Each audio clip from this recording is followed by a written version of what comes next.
ஒரு ஊர்ல ஒரு ராஜா இருந்தான்.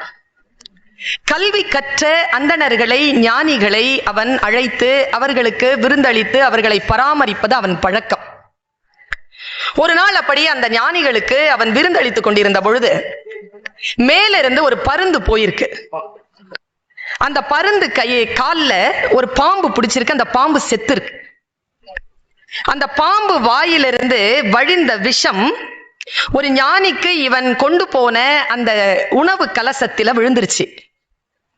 இது ராஜனுக்கு தெரியாது. அதை பரிமாறினான். அதை சாப்பிட்டவுடன் அந்த அந்தணன் இறந்து போனான்.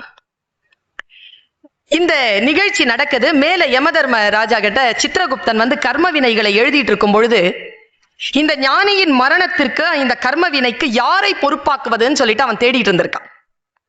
இந்த கழுகை பொறுப்பாக்குவதா, அல்லது அந்த பாம்பை பொறுப்பாக்குவதா, அல்லது அந்த ராஜனை பொறுப்பாக்குவதா, அல்லது இறந்து போனாரே அந்த ஞானியை பொறுப்பாக்குவதா, யாரை பொறுப்பாக்குவதுன்னு இவருக்கு புரியல. இவர் யமதர்மனை கேட்ட பொழுது யமதர்மன் சொன்னாராம், கொஞ்சம் பொறு, உனக்கு பதில் கிடைக்கும். கொஞ்ச நாள் போச்சிங்க. அந்த ஊருக்கு சில அந்தணர்கள் அந்த ராஜனை தேடி வாழ்வியலுக்காக வந்திருக்காங்க.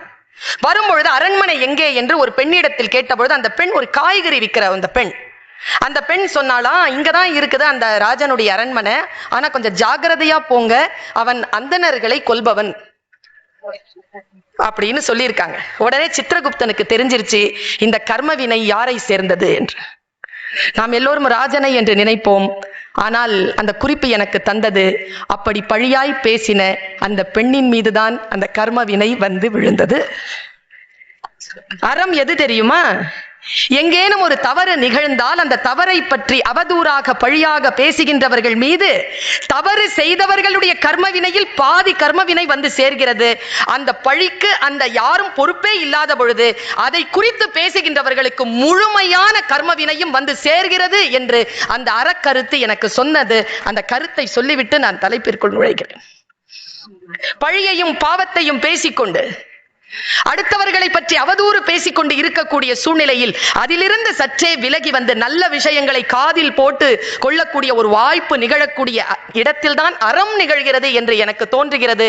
அந்த அறம் நிகழக்கூடிய இந்த மேடையில் பேசுவதை நான் நிச்சயமாக பெருமையாக கருதுகிறேன். சந்தன மரம் இருக்குல்ல, கபீரை வாசித்துக் கொண்டிருந்தேன். கபீர் சொல்லுகிறான், சந்தன மரம் உயர்ந்தது. எப்பொழுது அது உயர்ந்தது என்று எல்லோராலும் ஏன் அது விதந்தோதப்படுகிறது என்றால் அதனுடைய குணத்திற்காகத்தான். சந்தன மரத்தை தேடி பாம்புகள் வரும். பாம்புகள் பின்னி பிணைந்திருக்கக்கூடிய சந்தன மரத்தில் பாம்பின் விஷம் சற்றும் பாதிப்பை ஏற்படுத்துவதில்லை. அதனால் தான் சந்தன மரம் உயர்ந்ததாக இருக்கிறது. மனிதர்களாகிய நாமும் சந்தன மரம் போல் இருக்க வேண்டும் என்று கபீர் சொன்னான். அந்த வார்த்தைகளோடு நான் என் தலைப்பிற்குள் நுழைகிறேன். 2 மகா கவிகள், தமிழுக்கு கிடைத்த மாபெரும் சொத்து. மகாகவி பாரதி 1000 வருடங்கள் ஓய்ந்து கிடந்த பின்னர் வாராதது போல் வந்த மாமணி மகாகவி. 1000 சித்தர்கள் பிறந்தார்கள், அதில் நானும் ஒரு சித்தன் என்று பேசியவன் மகாகவி பாரதி.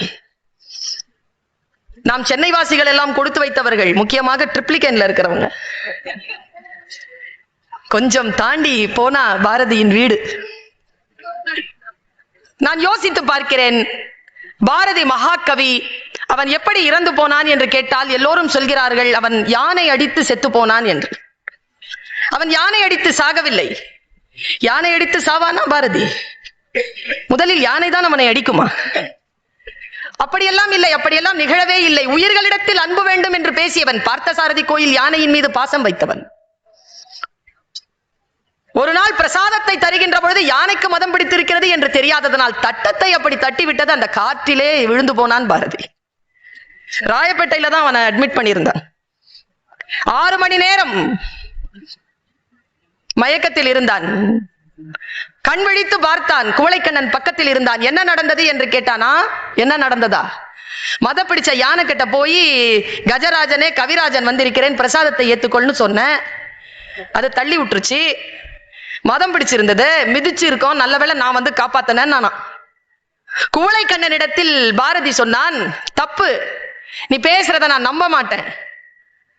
யானைக்கு மதம் பிடிச்சிருந்ததுனால வந்தது நானு தெரியல, தட்டி விட்டு கீழே விழுந்த உடனே நானு தெரிஞ்சிருச்சு, அதனால தானடா என்ன மிதிக்கல. நீ தானே தாண்டி வந்து என்ன தூக்கிட்டு போன. என்ன தூக்கிட்டு போனதுனால தானடா உன்னையும் அது மிதிக்கல.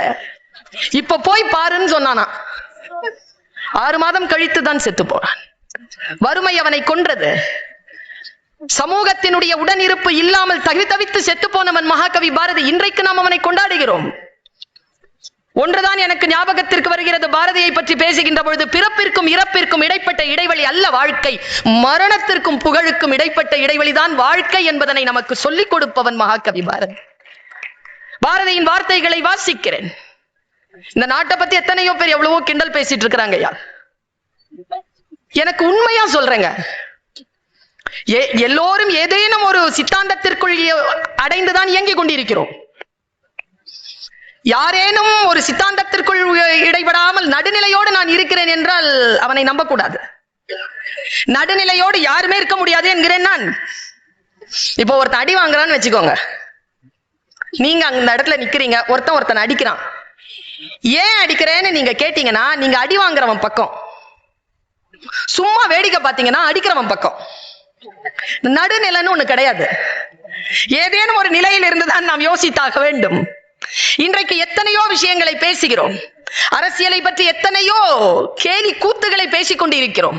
உண்மையில் இருக்கின்ற இருப்பிலே மாற்றம் நிகழ வேண்டும் என்றால் நான் சொல்லுகிறேன், நீங்கள் சார்ந்திருக்கக்கூடிய சித்தாந்தத்தை அடிப்படையில் வைத்துக் கொண்டு இந்த மண் பயனுற வேண்டும் என்பதற்காக சிந்தித்து விட்டோம் என்றால் நம்முடைய நாட்டினுடைய நிலை மாறும்.